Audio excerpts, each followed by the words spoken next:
గతాసూన గతాసూంశ నాను శోచంతి పండితాః. ఇది మనందరం విన్న శ్లోకమే. అంటే అప్పటి వరకు అసలైన భగవద్గీత వెనక విషయమే వచ్చింది, కానీ అసలైన గీత అంటే బోధ ఏంటి అంటే అశోచ్యాన్ అన్వశోచస్వం. అశోచ్యాన్ అంటే శోకింపదగని దాని గూర్చి, అశోచ్యాన్ అన్వశోచస్వం దాని గురించి నువ్వు చింతించుతున్నావు, దేని గురించి నువ్వు దుఃఖించక్కర్లేదో దాని గురించి దుఃఖిస్తున్నావు.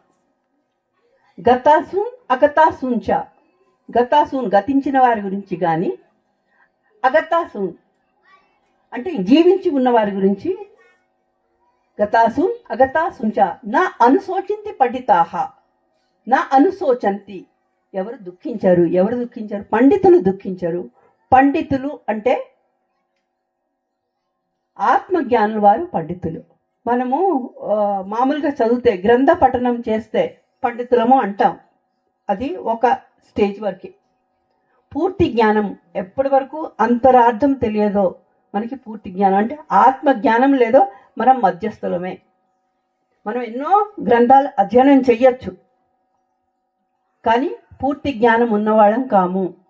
అంటే ఇంకా మనం దుఃఖము అప్పుడప్పుడు కలుగుతున్నది, మోహం కలుగుతున్నది, ఇవన్నీ కలుగుతున్నాయి కదా మనకి.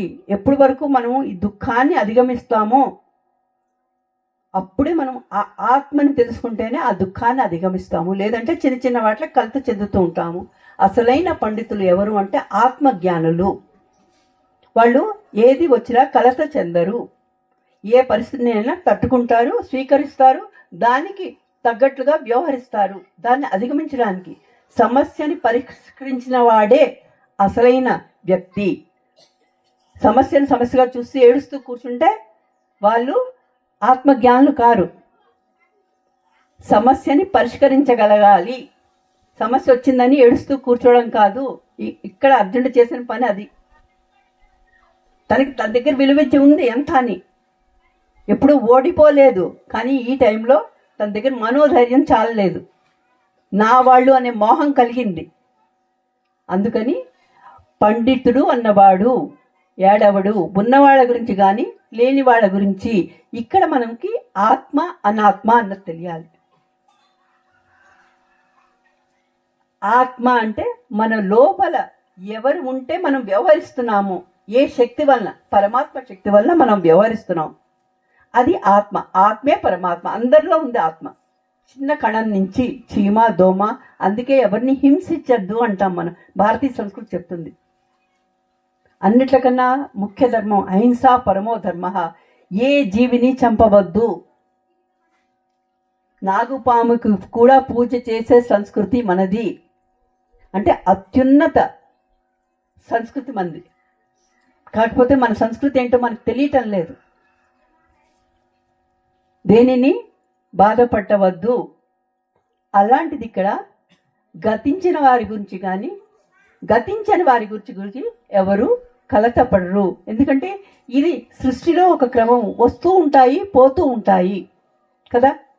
ఇప్పుడు నా వయసు చిన్నప్పుడు 25 ఏళ్ళప్పుడు ఒకలాంటి వ్యవహారం ఉంది, 50 ఏళ్ళప్పుడు ఒక వ్యవహారం ఉంది, 70 ఏళ్ళప్పుడు ఒకలాంటి వ్యవహారం ఉంటున్నాయి. అవన్నీ చిన్నప్పుడు నేను ప్రైమరీ స్కూల్కి వెళ్ళానండి, ఎంతో బాగా తిరిగాను అని అంటే ఇప్పుడు జరుగుతుంది అలాగా. ఆ ప్రైమరీ స్కూల్ వ్యవహారం అయిపోయింది కదా, హై స్కూల్ వ్యవహారం అయిపోయింది. డిగ్రీలో చదివాము, ఒకలాంటి గృహస్థాశ్రమానికి వచ్చాము, అక్కడ కొన్ని బాధ్యతలు ఉంటాయి. ఇవన్నీ క్రాస్ చేసుకుంటూ వస్తున్నాం మనం. కాబట్టి అన్నిట్లని స్వీకరించాలి, అన్నిట్లని అప్రిషియేట్ చేయాలి, గతంలోనే ఉండిపోకూడదు. ఇది ఒక విషయం. ఈ రోజుని వర్తమానాన్ని మనం స్వీకరించాలి. వర్తమానంలో ఏది ఇవ్వబడిందో దాన్ని గౌరవించాలి. Live in present. Past is a history, future is a mystery. Live in present. Past అంటే గతం జరిగిపోయింది కదా, ఇప్పుడు భవిష్యత్తులో ఏమొస్తుందో మనకు తెలియదు. కాకపోతే ఇప్పుడు మనం ఏం చేస్తున్నామో భవిష్యత్తు అది వస్తుంది. ఇంత మటుకు మనం తెలుసుకోవాలి. ఈరోజు నేను చేస్తున్న పనులే నా భవిష్యత్తుకి పునాదులు. నేను మంచి పని చేస్తున్నానా, చెడ్డ పని చేస్తున్నానా, చెడ్డ ఆలోచన చేస్తున్నానా, మంచి ఆలోచన చేస్తున్నానా, ఇవన్నీ కూడా మనకి భవిష్యత్తుకి ఇవి ఇటుకలు తయారైపోతున్నాయి. అందుకని గతాసూన్ అగతాసూంచ, అప్పుడు అది జరిగిందని ఉన్న వాళ్ళ గురించి కానీ లేని వాళ్ళ గురించి దుఃఖించరు. ఇది ఒక ప్రయాణము ఇందులో జరుగుతూ ఉంటుంది. అలలు లేస్తూ ఉంటాయి, పడుతూ ఉంటాయి. కాబట్టి దీన్ని స్వీకరించు, దీన్ని మార్చాలని ప్రయత్నించకు. ఆ మధ్యలో నువ్వు ఎలా వ్యవహరించాలి అన్నది నువ్వు చూసుకోవాలి, నేర్చుకోవాలి. ఈత కొట్టాలి కదా, సముద్రంలో ఈత కొట్టాలి అంటే అలల మధ్యలోనే కొట్టాలి. ఈ అల వెళ్ళిపోతే చేస్తాను, అల వెళ్ళిపోతే చేస్తానంటే కాదు. అందుకని జీవించడం నేర్చుకోవాలి. గతాసు అగతాసుంచ నా అనుశోచంతే పండితా, ఎవరు పండితులున్న వాళ్ళు అంటే వేదవేత్తలు, ఈ జ్ఞానం ఆత్మజ్ఞానం ఉన్న వాళ్ళెవరు దీని గురించి వాళ్ళు దుఃఖించరు. నువ్వు దుఃఖిస్తున్నావు, నాకు జయమే వస్తుందో అపజయమే కలుగుతుందో, రాజ్యం వస్తుందో రాదో, ఇలా అన్ని ఇవి సంశయాలు పెట్టుకొని నువ్వు దుఃఖిస్తున్నావు, ఇది వలదు అని చెప్పి ఇక్కడ మొదటి గీత టీచింగ్ జరిగింది. అశోచ్యాన్ అన్వశోచేస్తాం ప్రజ్ఞావాదాన్ని సభాషే. నువ్వేమో అని పామరుడిలాగా ఏడుస్తున్నావు, పిరికివాడిలా ఏడుస్తున్నావు, మళ్ళీ జ్ఞానం ఎంతో ఇస్తున్నావు మళ్ళీ. అంటే నీకు జ్ఞానం ఉందా, పిరికితనం ఉందా, ఆ దుఃఖం ఎందుకు వచ్చింది? నీ దగ్గర ఏముంది? ప్రజ్ఞావాదాంశ భాషతే, మహా తెలివైన వాళ్ళలాగా ఎన్నో ధర్మాల గురించి మాట్లాడావు, మళ్ళీ ఒక పిరికి వాళ్ళలాగా పామరులాగా మూర్ఖుల్లాగా ఏడుస్తున్నావు. అందుకని ఎవరు కూడా పండితులు అన్నవాళ్ళు దుఃఖించరు, వాళ్ళు వ్యవహారాన్ని స్థితిని అర్థం చేసుకుంటారు అని చెప్పి ఇక్కడ చెప్పడం అయింది. ఆ తర్వాత మనకి ఏంటంటే నిన్న ఒక శ్లోకం మనకి సురేష్ గారు చెప్పారు. నిశ్చయగుణ్యో భవార్జున, ఏంటంటే ఈ గుణాతీతాలు, గుణాలతో ఉండడం వల్ల మనకి ఈ కలతలు అన్ని చెందుతాయి. ఎంతవరకు మనం గుణాలతో కలిసి ఉంటామో ఆ కలత చెందుతూ ఉంటాం. అతీతంగా వెళ్ళాలి, దాన్ని ఒక స్థాయి అంటే ఈ మన సంస్కరించుకుంటూ ఉండాలి. నిశ్చయగుణ్యో భవార్జున, అక్కడ నిర్ద్వంద్వో నిత్య సత్వస్తో నిర్యోగక్షేమ ఆత్మవాన్.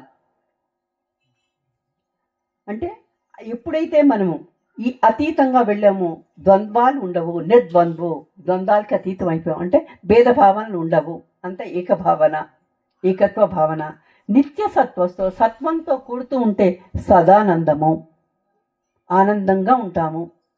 నిర్యోగక్షేమ ఆత్మవాన్ అంటే వచ్చిందా పోయిందా దాని గురించి పట్టించుకోము. వస్తూ ఉంటాయి, వెళ్తూ ఉంటాయి. మన చిన్నతనం వెళ్ళిపోయిందా, మన బాల్యం వెళ్ళిపోయిందా, మన యవ్వనం వెళ్ళిపోయిందా, మధ్యస్థ జీవనం వెళ్ళిపోయింది, వృద్ధాప్యం వచ్చింది. ఇవన్నీ నాకు బాల్యం కావాలి, నేను యవ్వనంలో ఎంతో బాగున్నాను అలా అంటే ఇప్పుడు దీన్ని వృద్ధాప్యాన్ని నువ్వు స్వాగతించు. ఆగతే స్వాగతం కుర్యాత్. మా గురువుగారు ఇప్పుడు చెప్తారు, ఏది వస్తున్నదో దాన్ని గౌరవించు, ఏది వెళ్తున్నదో దాన్ని కూడా గౌరవించు. అంటే వస్తూ పోతూ ఉండడం అనేది సృష్టి క్రమంలో ఒక భాగము.